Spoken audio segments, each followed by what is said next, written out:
How we doing, everybody? Malice here with another video, this time covering the general side of the newest balance data slate for Warhammer 40,000. Now, I normally only do stuff that covers either the Adeptus Custodes faction or the Necron faction, being the two I play, and videos for those will be coming in the pipe very soon. However, with there being such a broad change to the Strategm system that they've made with this week's balance data sheet, I thought I would take the chance to make this video and go over some of these changes.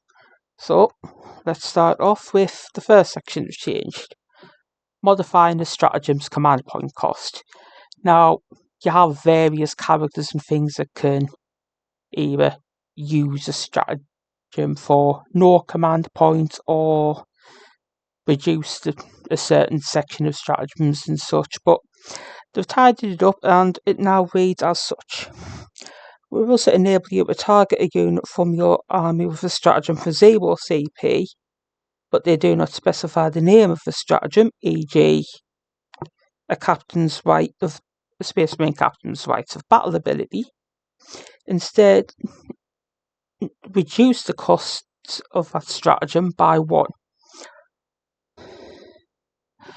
So this basically covers generic. If it mentions a specific stratagem for said character's ability, it's unaffected. But if it's just a generic category of stratagems, they've changed the system now where you reduce the command point, the cost of that stratagem, by 1 CP.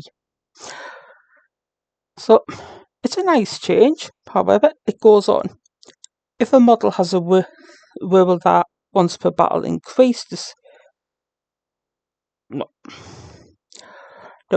once per battle increase the CP cost of opponent's stratagem. For example, the example you see it was the Reign of Confusion ability of the Cowardice Assassin. That will is replaced by the following aura ability, Lord of Deceit. So each time your opponent targets a unit from the army with a stratagem, if that unit is within 12 of this model, increase the cost of that stratagem by 1 CP.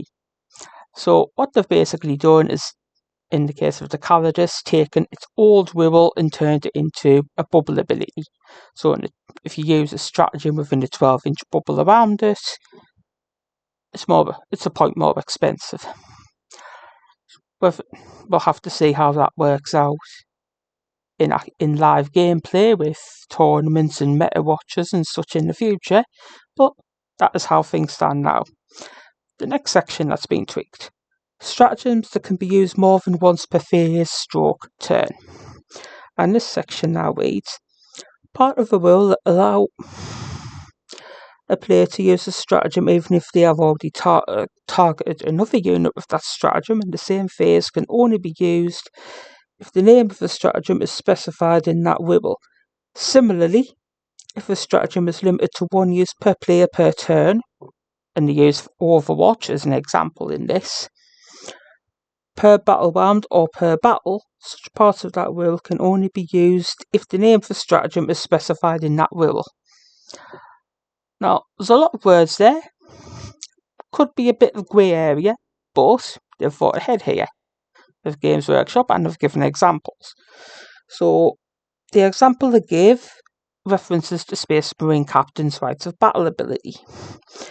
And that reads, once per battle round, 1 unit from your army with this ability can be targeted with a stratagem for 0 CP, even if another unit from your army has already been targeted with that stratagem this phase.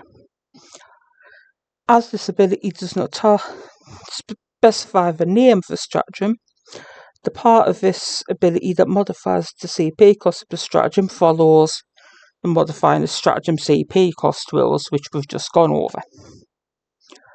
And the part of this ability that would let you use the same stratagem more than once in the same phase cannot be used at all. Together, these changes mean the effect of the rights of battle ability becomes once per battle round, 1 unit from your army with this ability can use it when it's targeted with a stratagem. If it does, reduce the CP cost of that use of that stratagem by 1 CP.